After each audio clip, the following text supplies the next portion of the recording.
సర్రాజు గారని ఉండి నియోజకవర్గం ఆయన గతంలో ఎమ్మెల్యే చేశారు.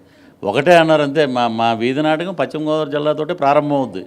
ఎందుకంటే ఆయన ఉత్సాహం ఊపు చూసి ఇలాంటి నాయకులను కలవాలంటే పదవులు, ఇప్పుడు ఆయన కలిసే పదవి ఏమో, మనము ఆయన ఎమ్మెల్యేగా ఉన్నా కూడా రాజశేఖర రెడ్డి గారితో పాటు వెళ్ళిపోయి డైరెక్ట్గా కూర్చొని ఇంటరాక్ట్ అయిపోయి అలా ఉండాలని కోరుకుంటాం. అదొక అదృష్టం. అది రాజశేఖర రెడ్డి గారితో దగ్గరికి వెళ్ళి సర్రాజు గారు వచ్చారంటే భోజనం చేస్తున్నా, గన్మ్యాన్ లేదు, సెక్యూరిటీ లేదు, ఆయన వదిలేస్తారంట. లోపలికి ఆయన వెళ్ళిపోయి కూర్చొని మాడుకుని ఆయన ఏది కావాలంటే చేయించుకుని వస్తారు. అలాగా మేము ఉండాలని కోరుకుంటాం. ఇప్పుడు వీధి నాటకాల ద్వారా ప్రజల్లోకి వెళ్ళాలంటున్నాం కదా, అంటే ఎట్లా ఏ నినాదంతో వెళ్తారు, ఏది అంటే దాని ఏంటి పద్యాలు అట్లా వెళ్తారా? పద్యాలు అంటే మేము జానపదం అంటే ఇవి సరళమైన భాషలో ఉంటే జనాలకి ఈజీగా వెళ్తాయి.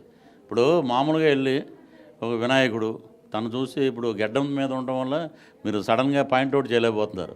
ఒక సినిమా గురించి అతను అలా ఉన్నాడు. వీధి నాటకంలో వచ్చిన భానుచంద్ర గారు కూడా ఉన్నారు దీంట్లో, మా టీంలో. ఆయన స్వర్గీయ వేణు గారు ఉన్నారు, మ్యూజిక్ డైరెక్టరు, వాళ్ళ అబ్బాయి. ఆయన కూడా బ్రహ్మాండంగా పాడతారు. మేమందరం డిజైన్ చేసాం. మీరేమన్నా ఒక పాట పాడగలరా సార్? ఇప్పుడు అంటే అవి చిన్న చిన్న సరళమైన పదాలతోటి మామూలుగా మనకి ఇదివరకు మందులోడ ఓరిమాయలోడ అనే పాట ఉండేది. ఎప్పుడు మందులోడ ఓరిమాయలోడ మామరారా జేబు చిన్నవాడ, అది ఆ పాట పాతది.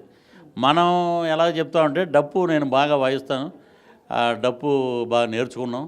ఆ డప్పుతోటి ఏంటంటే మందులోడ ఓరిమాయలోడ మామరారా కుప్పం చిన్నవాడ, గుండె నొప్పి వచ్చిందని ఆసుపత్రికి నే వెళితే, బాబో గుండె నొప్పి వచ్చిందని ఆసుపత్రికి నే వెళితే పచ్చకార్డు తిమ్మన్నావో మందులోడ ఓరిమాయలోడ చంద్రబాబా అలాగా.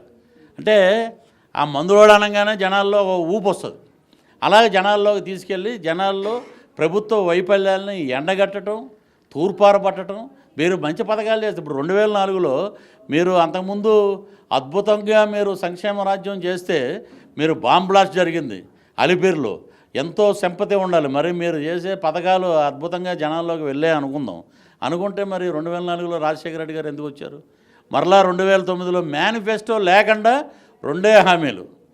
నేను కొంచెం ఆ 9 గంటల పవరు, ఇలాగ బియ్యాన్ని నేను మామూలుగా ఇచ్చే బియ్యాన్ని ఒక 20 కేజీలు చేస్తున్నాను.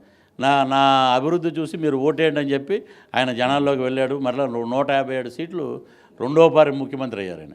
5 ఏళ్ళ 3 నెలల కాలంలో ఆయన పథకాలే జనాల్లో ఉండిపోయినాయి.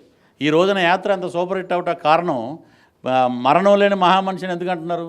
ఇప్పుడు ఈయన అన్నీ కాపీయలే కదా, అన్నీ ప్రతిదీ కాపీ. ఆఖరికి ఆయన పెద్ద ఆయన ఏం చేశాడు, చంద్రబాబు గారు రాజశేఖర రెడ్డి గారు copy.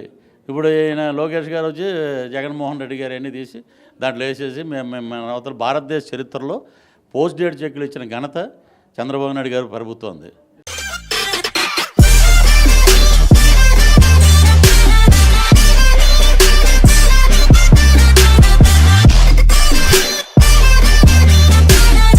Please do subscribe Myra Media. Please subscribe Myra Media. Subscribe to Myra Media. Please like, share and subscribe to Myra Media for lot of film news, gossips and hot news. Please like, share and subscribe to Myra Media. For more interesting updates, please subscribe to Myra Media YouTube channel. For more updates, please subscribe to Myra Media. So like, share and subscribe to Myra Media.